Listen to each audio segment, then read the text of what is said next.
ভারতমালা প্রকল্পে একের পর এক কেলেঙ্কারি প্রকাশ্যে আসার সময় কাছাড়ে একটি ঘটনা ঘটেছিল। জমি অনুমোদনের চাপ সহ্য করতে না পেরে মারা যান একজন। ঘটনাটি ঘটেছে কাছাড়ের লাঠিমারায়। মৃতের নাম মোবাদ আলী মজুমদার। গতকাল কাছাড় জেলা প্রশাসন মাবাদ আলীর বাসভবনে উচ্ছেদ অভিযান চালায়। এরপর থেকে মানসিক চাপে ভুগতে থাকেন তিনি। আজ হার্ট অ্যাটাক বন্ধ হয়ে যার মাহবাদ আলীর মৃত্যু হয়েছে বলে দাবিদার। ভারতমালা প্রকল্পে দেখা গেছে একের পর এক কেলেঙ্কারি প্রকাশ্যে জমি অধিগ্রহণের চাপ সহ্য করতে না পেরে প্রয়াত মৃতের নাম মোবাদ আলী মজুমদার। প্রজেক্টৰ কাৰণে আমাৰ রেসিডেন্সিয়াল এরিয়া আমার খেতি পথাৰবোৰ একুইজিশন কৰিছিল শিলচৰ ল্যান্ড একুইজিশন ব্ৰাঞ্চে।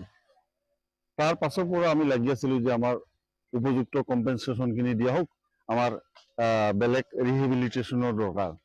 আমি বাৰে বাৰে জনাইছো ঊৰ্ধ্বতন কৰ্তৃপক্ষক, তেওঁলোকে বস্তুটো সিৰিয়াছলি লোৱা নাই। আমি ৰিটাৰ্ণ জনাইছো।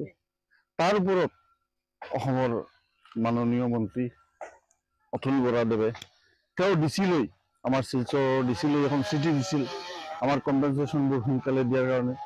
আমাৰ শিলচৰৰ কৰিমগঞ্জৰ এমপি কৃপানাথ মালা মহোদয় তেওঁ এখন চিঠি দিছিল ডিচি লৈ আমাৰ শিলচৰ ডিস্ট্রিক্ট কমিশনারলৈ যে এই ভিক্টিমবোৰৰ কম্পেনসেশনখিনি সোনকালে দিয়াৰ ব্যৱস্থা করা হোক। ইয়াত গতকালও আমাদের এখানে আমাদের কাছাড় পুলিশ প্রশাসন এসে আমাদেরকে অতর্কিতভাবে আমাদেরকে না জানিয়ে না নোটিশ দিয়ে আমাদের ঘরে আমাদের বাড়িতে দংশলীলা চালায়। সেই দংশলীলার কারণে আমার চাচা গতকাল থেকে অসুস্থ হয়ে পড়েন। আজকে সকালে 9টা 30 মিনিটের সময় উনি মৃত্যুবরণ করেছেন। উনি মৃত্যুবরণ করার কোনো কারণ ছিল না, কারণ উনি সুস্থ ছিলেন, ভালোই ছিলেন। কিন্তু হঠাৎ করে কালকে যে প্রশাসন এসেছিল সেই আতঙ্কে, সেই ভয়ে এবং সেই ঘর চলে যাওয়ার ভয়ে এবং যে রান্নাঘর যেটা রয়েছে সেই রান্নাঘরে আসবাবপত্র এলোমেলো করে দেওয়া হয়েছে, সেই প্রতিবাদে বা সেই দুঃখে উনি অসুস্থতা বোধ করেন এবং আজ সকালে উনি মারা গিয়েছেন।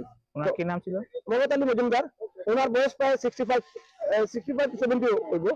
তো তারপরও আমি একটি কথা বলতে চাই, আমাদের এই যে লাইনে কাজ চলছে সেই কাজে রয়েছে কবরস্থান, রয়েছে আরো অনেক বড় বিল্ডিং। তো আমি অনুরোধ করছি আমাদের পুলিশ প্রশাসনকে এবং আসাম সরকারকে যাতে আমাদেরকে ইনফরমেশন দিয়ে আমাদের ছোটখাটো